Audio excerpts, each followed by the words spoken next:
Welcome to Truth Culture Life. I am Royce Hood, joined by my amazing co-hosts, Sierra Heidkamp from North Dakota. Sierra, how's it going? So good. So happy to be here as always. Yeah, awesome. And I like the shirt, Jesus First. Is that one of your endorsement deal shirts? Yes, it is. There's See, a company. wait, There's a hold on. Before you go into this spiel, so Sierra's like a celebrity now. She has like companies sending her stuff to wear them and to promote them. So I don't know about that, but no, so okay. As many of you know, I am very unapologetically me. And so on a lot of my social media platforms, I keep everything very open. And I've never thought to reach out to any companies because I'm like, well, I'm very political. I talk about my fitness, I talk about the different projects I work on. And I finally reached out to a few companies, one of them being Whole Strength, which is a Christian fitness company. And I have partnered with them to kind of get the word out about their brand. And so if you check out my Instagram or any of my social media platforms, I have a link in the bio that talks about a few of the companies I'm working with. But this is one of my favorite workout companies. And so when we were getting ready to start the show today, I was like, I have to wear my Jesus First shirt. I've been trying to be more intentional about waking up before I touch my phone, before I do anything. I'm doing my daily devotional, reading my Bible, really getting in that headspace. And Fridays are the perfect opportunity to really hit that home because I do that and then I go right into the radio show. that's awesome. That's awesome. All right, well, let's bring in our second guest, or not second guest. You're bigger than a guest, Father. Come on. You're like the rock of this show. Yeah. Father Michael Orsi from Naples, Florida. He's not. It doesn't look like he's on the beach today, so that's kind of big. It's too hot. It's too hot for the beach. Oh man, it is hot. I mean, you cook on the sand, and the Gulf is very warm, very warm. Well, you're looking tan as always, so I'm definitely jealous. All you have to do here is walk around, and you get a tan, right? I remember from my Naples days. Yeah, and then we've got a very, very special guest joining us, Father Kelly. Now, Father is with a couple different parishes. Father, tell us a little bit about who you are and where you're assigned. Sure. Well, first off, thanks for having me. It's great to be with you guys, and yeah, really pleased to be on your guys' show. Yeah, I'm the pastor of two small parishes in southeast Missouri, near the Cape Girardeau area, a Guardian Angel Parish in Orion, Missouri, and then St. Ambrose Parish in Chaffee, Missouri. And there are two small parishes with two schools as well, a school attached to each of the parishes. So they keep me busy down here, but I love it, and God's just been so good to me through this assignment. Wow. Hey, Father, I have a question for you. How many children do you have? How many children in each school? At St. Ambrose, we have about 85 children, and at Guardian Angel, we have about 65. So they're both pretty small. But, well, Catholic education is the best way to evangelize. So make sure they stay open. I'm trying to get a school to open up here in my parish. That's what we're trying to do, and trying to, obviously keep them open, but certainly first and foremost, just use it, as you said, as tools of evangelization, and we're really trying to focus on that more and more and more, especially with just the way that the culture is right now and everything. But yeah. Wow. Now, do you guys offer mass obviously you have mass at the schools. Is that weekly or are they daily? How does that work? Yeah, so we have mass for the school children twice a week at each place. So on Mondays and Fridays, I have mass for the children at St. Ambrose, and then on Tuesdays and Thursdays, I have mass for the children at Guardian Angel. Wow. So that's kind of how we do it. And then I have a couple daily masses on Wednesday as well, one at each parish, but none of the school children come on Wednesday. So God bless you. You're a busy man. Sierra, why don't you take it away? Ask him a little bit. I mean, he's got some like future celebrities in his blog. Well, so on this show we've talked a lot about Sister Wilhelmina, her incredible story, how she has already affected so many with her life and during her life, but now after life, right? And so we had talked before about what had happened at Dodger Stadium with the Sisters of Perpetual Indulgence. And Royce had sent me a let's say the quote unquote sister. They're not real sisters. Oh, Right? Yeah, yeah, I right, apologize. right, The drag show group. right. Uh, but Sure. Royce had sent me a screenshot of something that had happened in St. Louis at Busch Stadium, and it had involved you, Father Kelly. And I was wondering if you could kind of explain, what happened, how you got to that point, and Sure. the wonderful thing you did.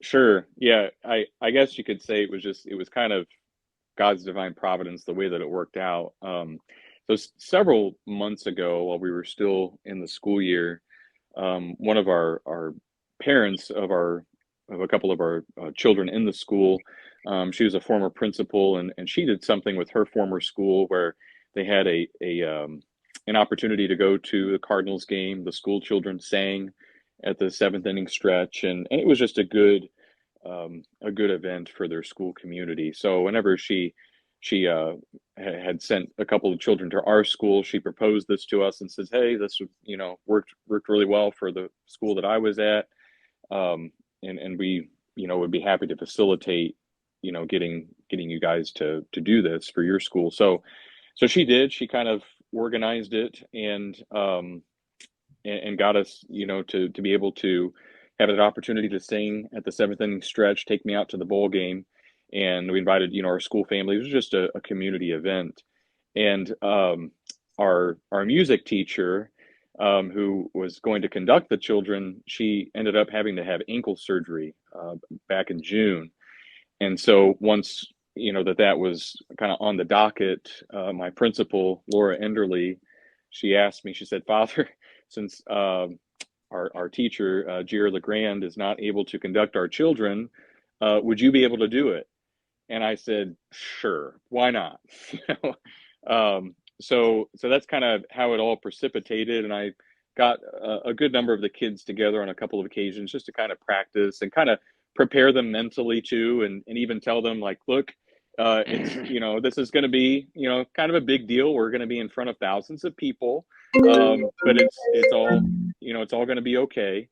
And just kind of mentally prepare them. So we rehearsed a couple of times for that, and then as we were getting ready for it, of course, the whole thing with the Dodgers happened, and I just got to thinking, we're going to be on the MLB stage, so to speak, in front of everybody at Busch, and with the whole thing that happened with the Dodgers in mind, I thought, this would be a great opportunity for us to honor Sister Wilhelmina, a real religious sister, a very pious and devout woman, whom God has chosen to miraculously preserve to show the world that He's still with us and He's still making saints. And this is a real religious sister. And it was just interesting because the whole thing with Sister Wilhelmina, that was coinciding with this whole quote unquote sisters or perpetual indulgence thing. It happened within the same several weeks. All of this came up. So you look at it and you see, how much the devil wants to mock God, and he wants to mock our faith and especially religious life. So anyways, so the thought came to me, well, how can we honor Sister Wilhelmina? So I asked if the title of our group could be displayed on the video board there at Busch, if we could be Sister Wilhelmina, singers of St. Ambrose.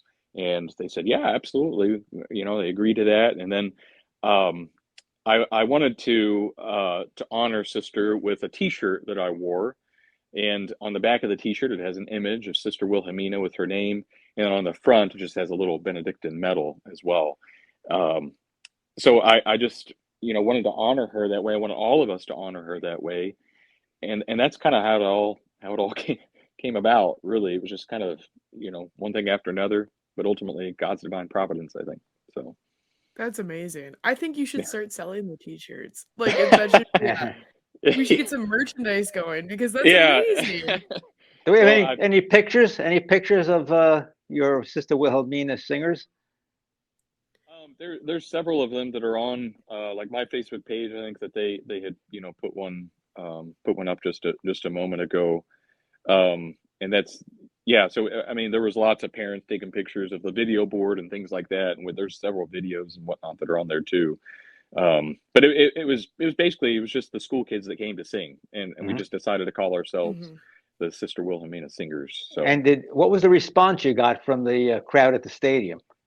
Oh, it was. I mean, they cheered, as they always do after any group, that sings, um, the seventh inning stretch. But it was interesting because we're out there in right field where we sang, and after we got done and we were kind of heading back into the tunnel, um, I mean, there were several people just right above us, and they just went crazy. They were just they were just they were going crazy, and several people, were calling out to us and saying, "Good job, guys," and they said, "Thank you, Father," for um, for being out there and everything. So it was a great experience. The kids will never forget that. They Mhm. just they were you could tell as soon as they walked out to the field, they're like, "Whoa, this is cool. This is really cool." And Next time you do that, Father, you need to invite Father Orsi. He's got a heck of a singing voice. oh, is that right? They'll all the dogs in St. Louis will howl. He's like the Pied Piper. I mean, he starts singing and people just, Yeah. Well, I want to ask you, do you think, I mean, is the management of Busch Stadium or the Cardinals, are they favorable toward religion? Is that how it happened? Could it have happened in Los Angeles? I mean, could it have happened in Los Angeles?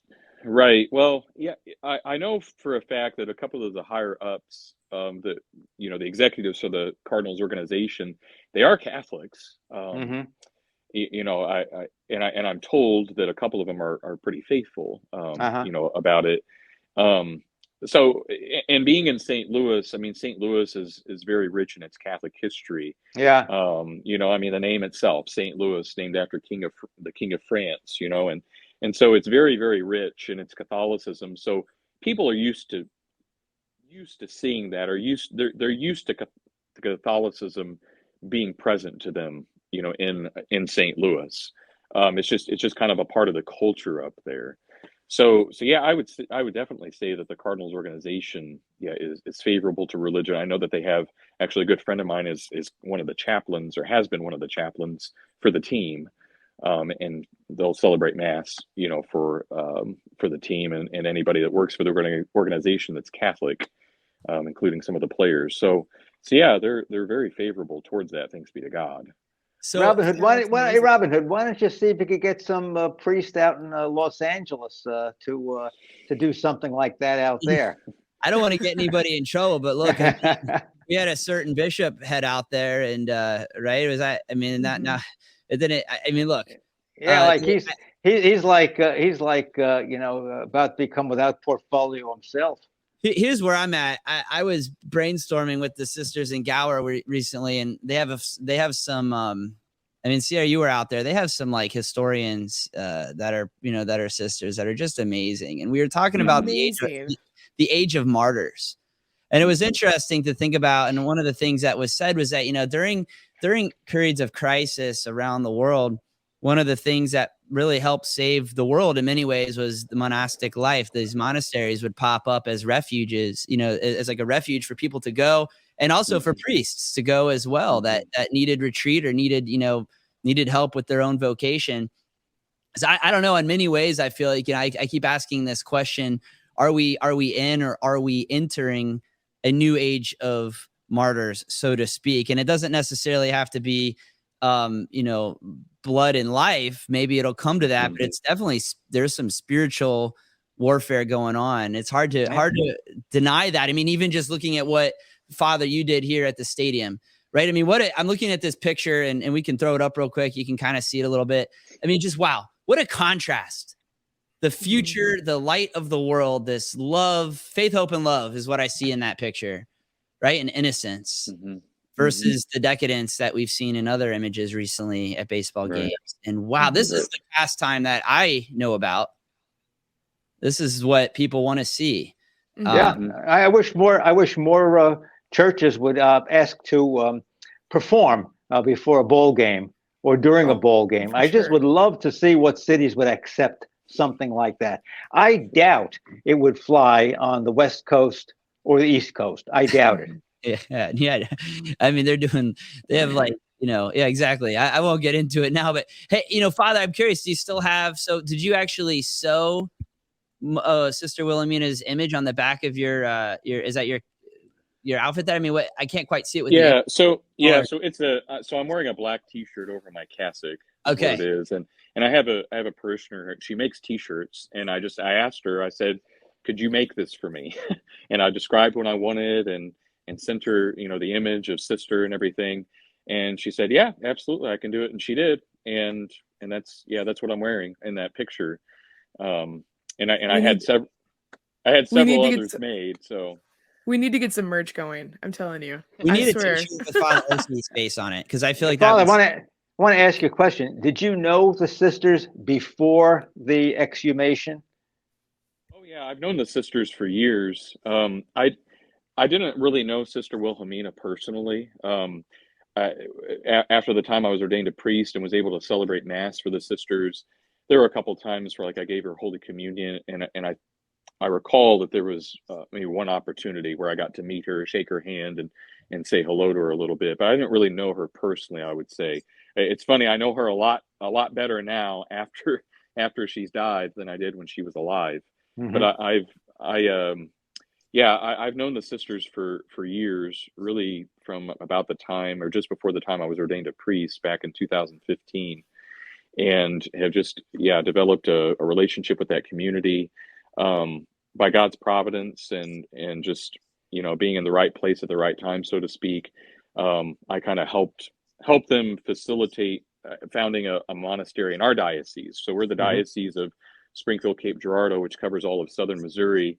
Their mother house in Gower is located in the Kansas City St. Joseph diocese.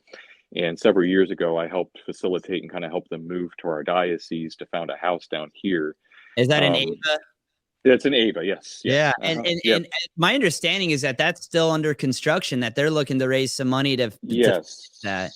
yes, yes, yeah. So they're working on that, and they have a long ways to go. It's an expensive project, as you can imagine. They're building a whole monastery, and they're living in what was an old Franciscan monastery right now, and they're bursting at the seams. They need this bigger place. So that's definitely something I want to promote on here is, please support the Benedictine sisters and their building project. They're a great community. They're doing great work, and obviously with the exhumation of Sister Wilhelmina, it's kind of put them out there in the light for people to see, how good this community is. So Now you but are a third order. You're a third order Benedictine. yeah, they don't. That's the equivalent of what it is. It's I'm an oblate Okay. of the abbey up there in Gower. Yes. Hmm. And maybe you could explain to our folks what an oblate is. Sure. So, and some people may be familiar with, like, being a third order member of a religious community like the Franciscans or the Dominicans. And basically, what an oblate is you're not just attached in a spiritual sense in a relationship with the Benedictine order, but you're attached to the particular abbey or monastery you're an oblate of. And what that means is, number one, as an oblate, I seek to live out the Benedictine life in accordance with my state in life as a diocesan priest. Lay people will do it in accordance with their state in life as lay people, which basically, means having a regular, habit of prayer, which obviously is very important for the priesthood. And so that's, that was already kind of present in my life, but also just seeking to live, kind of a kind of integrating, a balance between the natural and the supernatural, the spiritual life, and just our day-to-day living, the ora et labora, which is the mantra of the Benedictines, prayer and work, sanctifying our days through our prayer, but giving glory to God through our work, and so forth. So just trying to live the Benedictine spirituality in accordance with our state in life. Now, with the sisters in Gower, their particular charism is to pray for priests, and to intercede for priests, and to care for priests as well. So one of the things that I do to live that out in my own life is to pray daily for my brother priests, and seeking to Thank offer you. up. Thank you Yeah, very much. absolutely, Father. Yeah, absolutely. You know that we need it. We need that fortification, to be strengthened to live out our priestly lives in this day and age. So So that's kind of their charism and what they focus upon. Of course, they're also a traditional community. They celebrate the traditional Latin Mass. They do the prayers, their divine office in Latin. They live a very traditional Benedictine rule, which is just beautiful to see. And I have a great affinity and love for the tradition of our church. I celebrate the extraordinary form privately on occasion, and just and whenever I have those other opportunities to do so for their community as well. So so that's kind of in a nutshell what it means to be an oblate, but in particular an oblate of their community. Let's do this. We need to jump to a quick commercial break. And Father, if you can stick around, we have a few more questions for you. If you've got time, Sure. we'd love to have you do that. Absolutely. Yep. All right. So you're listening to Truth Culture Life on Catholic Spirit Radio. I want to thank everybody for listening, and we'll be right back.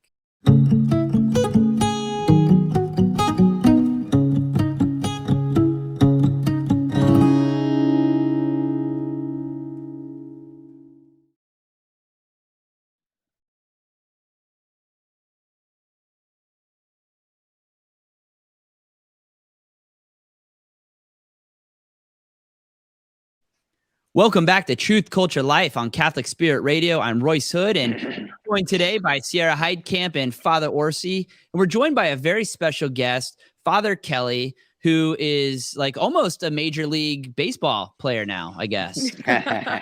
Hold out for a good contract. Get a good contract. Yeah, right. Yeah. Oh my gosh. Yeah. So it's all about the benefits. It's not about the title. Remember that. That's right. Well, look, I mean, it's actually it's amazing how many like Catholic athletes there are out there. And a lot of them, some of them are more public than others. But I love, like, my kids are watching this soccer match, and there's this famous soccer player who's like holding the rosary on the sidelines. Right. And like you see things like that. It's just we need it. I love it. Mm-hmm. So we were talking about, Father was walking us through, his experience for those that are just joining us. He just brought out the Sister Wilhelmina Singers. Is that the official name of the student group, Father? Yeah, official, unofficial, whatever you want to call it. But yeah. So, that's. Did you do any other songs? Or did you only do the anthem? Take me out to the ball game. Take me out to the ball game. Okay. Yeah, the seventh inning stretch. Yeah. That's great. I was actually, we're working on a film called Incorruptible, and that is going to be a movie that is inspired by Sister Wilhelmina's life and the things that she cared about, which was her faith. And it's funny because that is going to have a soundtrack to it, Father. And nice. Of course, they sing. So I actually suggested, I haven't heard your kids sing yet, but I suggested to one of the sisters who I'm working with regularly on this movie, I was like, what if we could get the Sister Wilhelmina singers kids to do like an a cappella song and maybe throw it in the credits or somewhere in the film? That might be a lot of fun. Oh, they would love to do that. In fact, our kids, our music teacher, Mrs. Legrand, she taught our kids the Salve Regina. So they know the Salve Regina. There you go, Robin Hood. They're ready to go. Yeah, I think honestly, I would have them do that, and I would have them probably do "Take Me Out to the Ball Game," because they'd love to.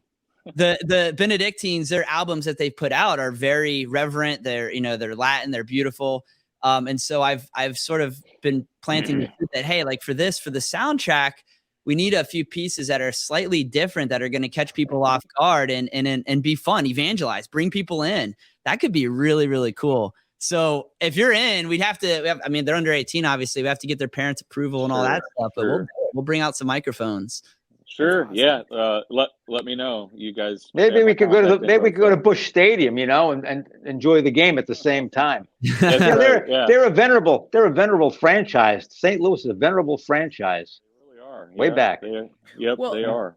So if you guys go and, check out our Facebook page for those listening at Truth Culture Life Pod, we shared Father Kelly's post. There's videos on there of the kids singing at the stadium. It's just so cool. It honestly brings me so much joy to see those kids. What great ball player? What great ball player came out of St. Louis? One of the all-time greats. Oh, this sounds like a trivia question. Yeah. Oh no! Let's see if anybody gets it. Let's see if anybody gets it. A great philosopher. A great philosopher. A great philosopher. Was it a player? Yeah. Give up. Is he a ball player or A ball player and a great philosopher. All right, so Father, if you ask the question, and Father, just so you know, if you get it right, there's applause, and if somebody gets it wrong, there's crickets. But if you ask a question on here, you have to know the answer. I'm guilty of that. I've asked questions that I don't know the answer to before. So, all right, going on. And a Catholic. Okay.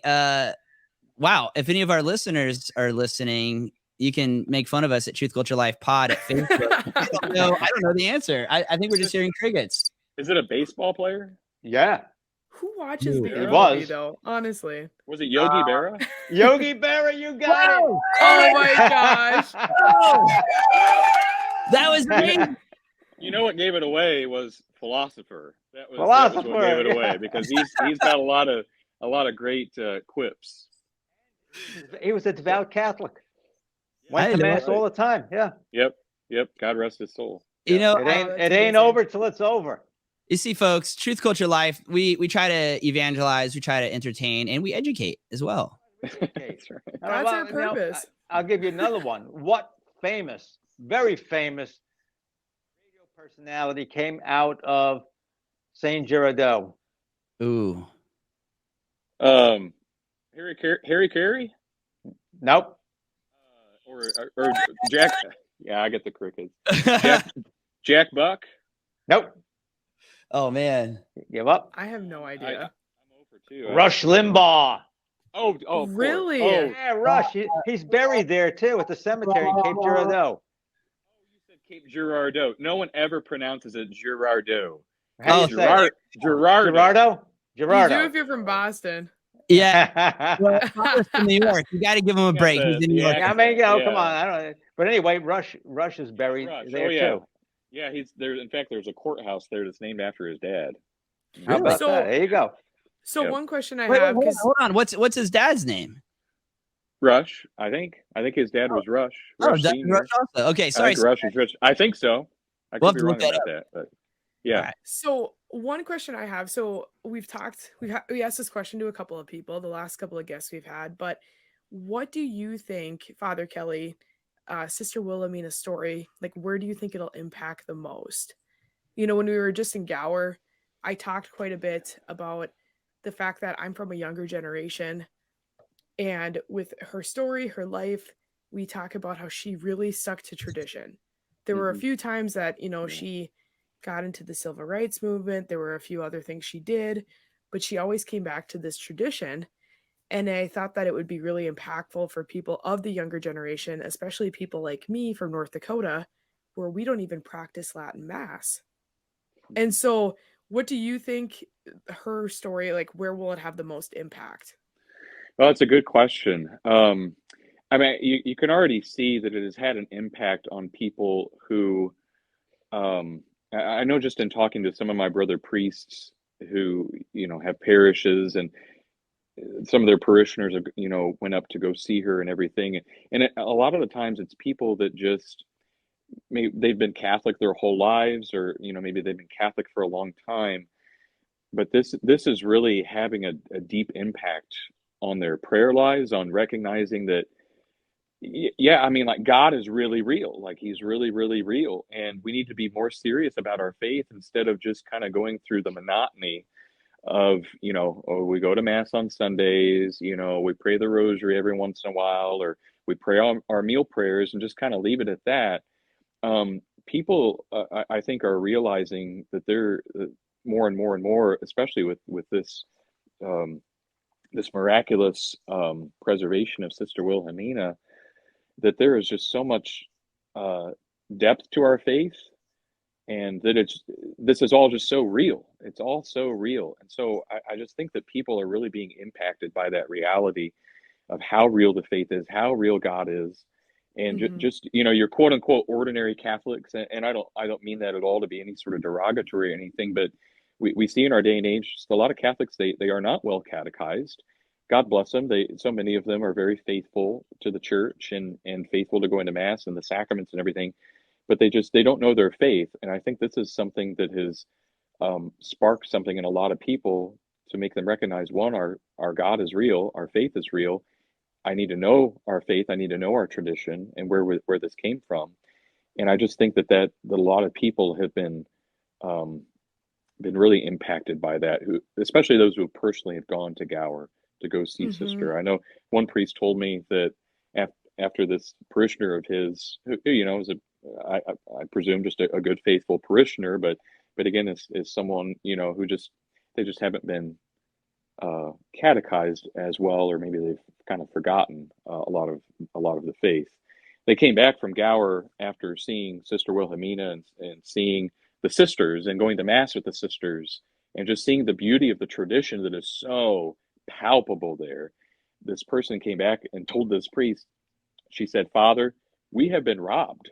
Like, we have been robbed of so much of our tradition and what is present in our church. We haven't been taught these things for many decades." And a part of that is just because of the cultural shift, both in the world, but also in the church, and some of the things that have gone on in the church in the aftermath of the 60s and 70s and everything. And, you know, we've been through like things like this before, and it's, you know, God's going to see us through this time too. But just people recognizing just the richness of Catholicism, and Sister Hmm. Wilhelmina, I think, in a variety of ways, has shown that to people. So, Oh, no, that's beautiful. And I think you hit it right on the head because I I feel so changed after going down there. I don't even know how to explain it. I had the honor of hmm. staying at the Abbey with the sisters, Oh, wonderful. and Oh, good, just good. like being able to be there and to experience it, it was life-changing.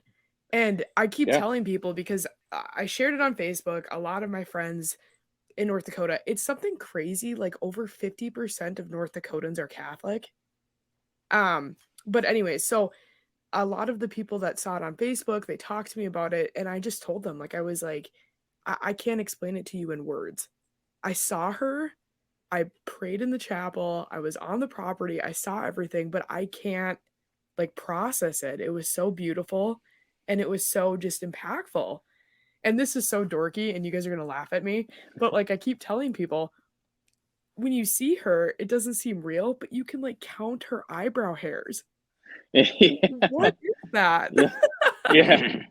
Yeah. But yeah, Yeah. so I totally relate to that, Sierra, because of course I've been going up to Gower for years. I go to retreat there every year. I know, you know, the sisters, several of the sisters very well.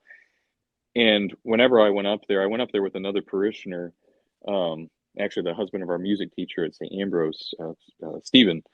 He and I went. We met up with another priest in our diocese to go up there, and yeah, I walked away just not being able to describe it. It's just um, it's just incredible. It was, you know, uh, her body was there, but it wasn't just her body. You could almost sense I mean, that she was there, like that her soul was there too, you know, in some way.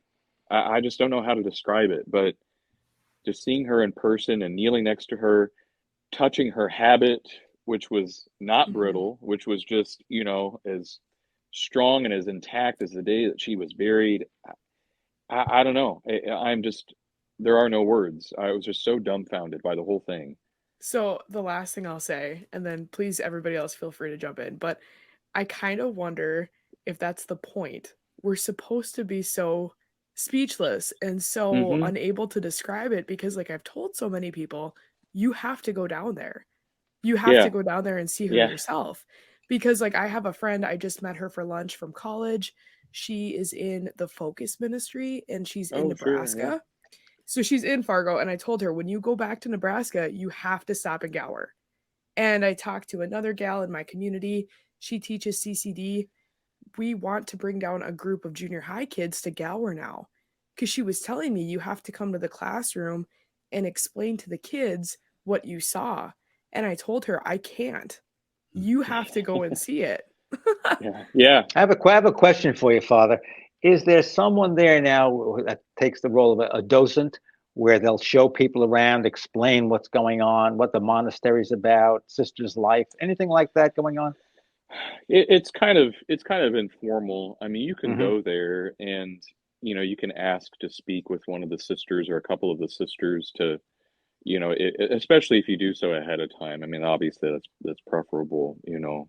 Um, but yeah, I mean, they will have sisters that will, speak to pilgrims, who come there. Um, and I, to my knowledge, I don't think that they really give any like tours of the church of their church or anything like that, because they pray in there so frequently, or they want to obviously respect the sacredness of that space. But no, I mean, there are a couple of those sisters, including Mother Abbess, who you can speak to if they're available. As I know that people have done it, and I mean, I usually do that whenever I go up there, just because I know the sisters, and had the opportunity when I went to go see Sister Wilhelmina to speak to Mother Abbess and hear kind of her side of the story of the exhumation, and that was really cool, But anyways, yeah, I mean, the sisters are very hospitable, and they're happy to speak to the pilgrims that come. Well, they take Saint Benedict seriously. Greet everyone as Christ at the door, right? Oh yeah. Oh, very seriously. Absolutely. Yeah. What about you mentioned about retreat? Are there retreats available? I mean, for priests, for lay people? Yes. What do they have? So they have a priest guest house called St. John's that's just maybe a couple hundred yards away from the abbey itself, and they have I guess about 8 to 10 guest rooms for priests to go on retreat. And I go there every year on retreat. I usually go in January and spend a week there. And they have a chapel that's there with the Blessed Sacrament, and they have a kitchen, and the sisters graciously fix lunch and dinner for the priests. And it's just a very peaceful place to go. And they also have a guest house that they built just a couple of years ago, I guess, or maybe about a year and a half ago. It's a big house, and it's for both the families of the sisters who come to visit, because they're permitted to visit, I guess, a couple of times a year, but it's also for lay people who want to go on retreat up there, and everything is just self-guided retreats. I always just go by myself and do kind of my own thing, and a lot of the lay people who go will do kind of their own thing. They'll sometimes meet with the chaplain who's there for confession or maybe a little bit of spiritual direction, but otherwise it's just you're kind of on your own. You go. I always try and make most of the hours to pray with the sisters, and I know a lot of the lay people who come there to go on retreat do so as well. So it's just great. It's my favorite place on the face of the earth. I just love to go there. Yeah, wonderful. That's beautiful. Yeah. Father, I have to echo everything you've just said. Before the story broke, I was on the ground, and shortly right after it went viral, and I was already there filming. So I was there for probably 5 or 6 days when the crowd swelled from a few dozen to thousands.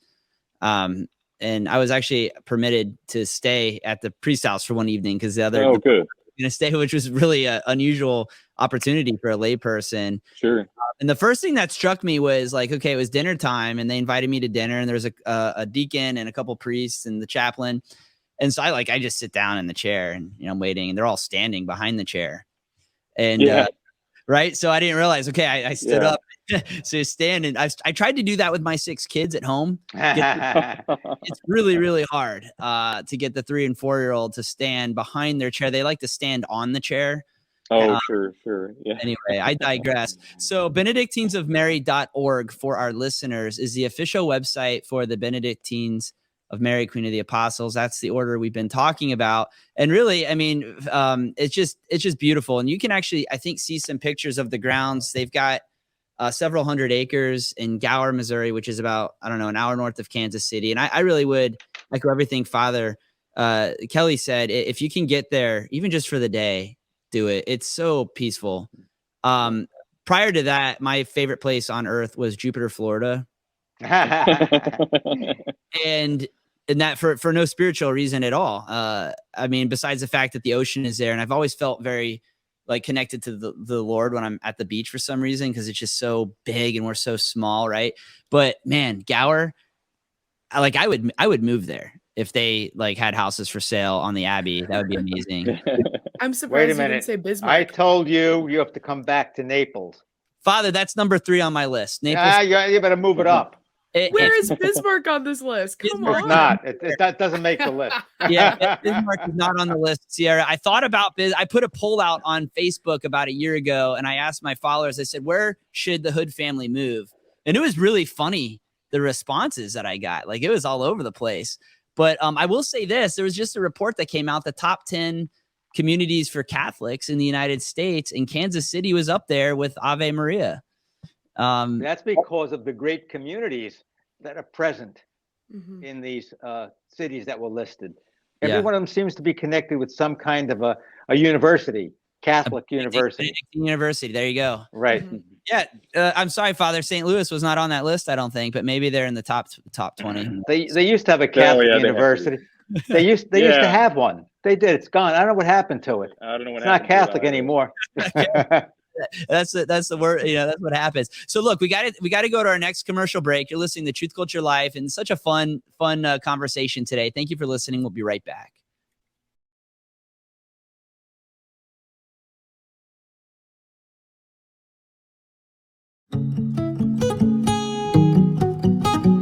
Welcome back to Truth, Culture, Life. I'm Royce Hood, and wow, we've just been having such a fun conversation. Sierra had this like really rock solid agenda of all these bullet points she wanted to hit today, and I don't think we've hit any of them because we've just been off on tangents and just having fun. Holy Spirit action plan. Holy Spirit action plan. That's how I've been living my life recently, and it works out great. So look, it's called flying by the seat of your pants. I do that best. If people ask me for details on things, I'm just like, I'll just get it done. I don't know. The color of the napkin to me doesn't matter as long as I've got a napkin. God has never let us down. That's right. I mean, all the years we've been working together on different things. You're right.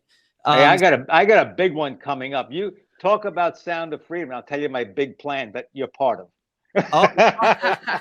Let's go to that first. Okay, so look, I don't know which one we should go to first. Father's big plan or Sound of Freedom? Let's take a vote. Father Kelly, Sierra, what's your vote on that? Well, oh man, I don't know. Sound of Freedom. We gotta make sure we hit that. Yeah, we gotta make sure we hit that. I agree. Okay. Let's talk about Sound of Freedom. Right, People need to hear about it. So. It's part of. Well, good. I'm glad because it's part of Sound of Freedom. That's okay. That's the surprise. The buzzword. Okay, so I went and saw Sound of Freedom, and it was funny because the same day that I saw Sound of Freedom, Sierra texted me. He's like, "Hey, I just saw Sound of Freedom. It's amazing." I was like literally in the movie. Hey. So, awesome stuff. Let's talk about that a little bit. Tell us, have both of you guys, fathers, seen Sound of Freedom? Yes. I didn't. Oh, I can't. Well, I don't see. I don't want. Father or see out. I haven't been to the movie since Les Mis because I don't want to be upset by anything. So now I only watch happy stuff, Sound of Music, and Les Mis. After that, I'm not taking any risks but upsetting myself. Yeah, but what about Incorruptible movie when the Incorruptible film comes out, Father? I mean, then I expect that I'll be doing some commentary. Yeah, you don't worry. All right, so Sound of Freedom, Father Kelly, what was your reaction to this just incredible movie? Yeah, it's very, very good. I left the theater sad and happy and furious as well. You see why I don't go? Do you see why? it was kind of a bag of emotions, and the parishioners that I went with, we all kind of felt the same way.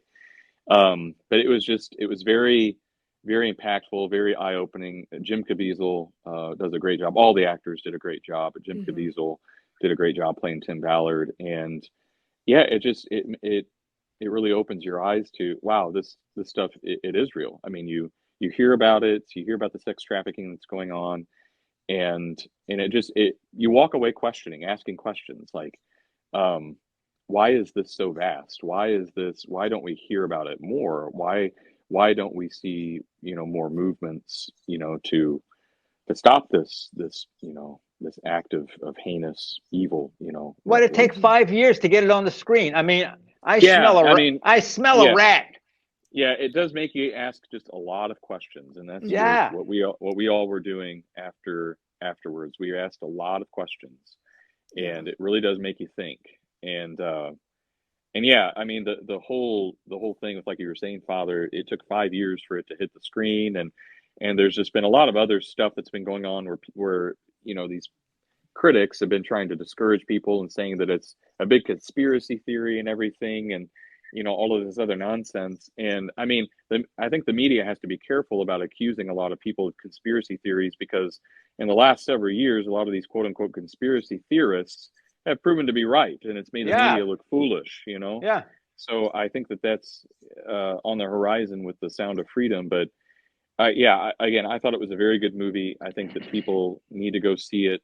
Obviously, it's not for kids, obviously, to go see, but definitely, people need to be made aware of the stuff that's going on with this. And before we go any further too, I wanted to point out that the cool thing with this movie is they actually started a pay it forward program, so that if you can't afford tickets, so for anybody listening, if you can't afford tickets, you want to watch the movie, if you actually go to angel.com, they have where you can get a ticket for free to go and watch the movie, or you can donate for others to go and watch the movie, because the message behind the movie is so important. And the beginning of the movie where, I don't want to give anything away, but I really just think it shows where our culture is going, like what we're exposing our children to, how we're sexualizing kids. And at the end of the movie, they talk about how there's 40 million people enslaved today, the most in human history. How are we not talking about that? Yeah. And it's the scary thing about that is it's in our backyard. It's in our own communities right here in the United States, and people don't even see it. Look, I just got the headline here. According to imdb.com, Sound of Freedom passes $100 million at the box office. Wow. I love the fact that it was only in 2,000 theaters opening weekend. Harrison Ford's new Indiana Jones was in 4,000 theaters, and Sound of Freedom beat Indiana Jones. Not one studio wanted to pick up this movie. And as you said, Father and Sierra talked about this last week, Disney actually acquired the rights when they acquired 21st Century Fox, and they shelved this movie. They weren't going to release it. And there was like some legal action, and eventually Angel Studios was able to buy the rights. But every roadblock you can imagine was put up to prevent this thing from getting out. And like you said, Father, why? Why would they not want this movie to get out? And it drives me nuts when I see the headlines from like The Guardian and CNN and these different outlets. The QAnon conspiracy movie, is doing well because of religious extremists. It's like it's literally a true story. It's a true story. Who were they protecting? They're protecting themselves, probably. Yeah. The thing that's so frustrating is the only like religious component. There are many religious components, but the only thing that's like in your face is when he says God's children are not for sale. Why did that offend so many people? I just don't understand. Well, come on. The perpetual sisters. Yeah. Come on. Well, you can't mention God anymore because God's been canceled too. Yeah, right. Yeah. Well, yeah. But what's funny? But what's funny to that point is, so Hollywood puts out all the garbage that they put out. Whenever really authentically good movies come out, they consistently beat the box office bets. Yeah. They're consistently successful. Why did Sister Wilhelmina's story go so viral? Because people are hungry for the mystical side of our, we're naturally, we're hungry for the spirit. We are. And man, I feel like we're seeing that. So last word before we go into Father Orsi's, because he's got something he wanted to talk about too. Yeah, I'm gonna. Yeah. Well, talking about this movie. Yeah, go ahead. You want to get this off your chest? Go ahead, and then I'll tell you the big surprise for Robin Hood. I was just gonna say too. They talked about how a lot of the people enslaved today, how they're children, but there's just so many components that go into it. And I'm not gonna say that everyone today probably has somebody they know that's been affected by human trafficking or whatever, but on the next episode, because we definitely don't have time today, but I'll have to tell you guys the story where I almost was like human trafficked. I was stopped by somebody impersonating a police officer and two men impersonating ambulance drivers. And they tried to get me out of my pickup. And it was a whole thing. It happened in Iowa. Like a fake police officer car? Yes. And how old were you? It happened 2 years ago. Oh, wow. That's the only thing that saved me. The only thing that saved me that day is me. I had 2 baseball bats in my pickup and 2 loaded 9mm. Oh, So I that'll wasn't do it. going anywhere. But I tell people all the time, like, this is something that honestly happens all of the time. Yeah. And we don't talk about it. We don't do anything. So next show, I'll have to tell All that right. story. That's a All good right. teaser. Truth Culture Life. We'll be back next weekend. We've just got Well, a couple. Robin, I didn't tell you the surprise. We've got a couple minutes left, so go ahead, Father. Take it Well, away. all right. I, through Action for Life, is trying to get Jim Caviezel to come to Naples for a Whoa. presentation. All right. Wow. So here's where you fit in. Do you have any way to contact him?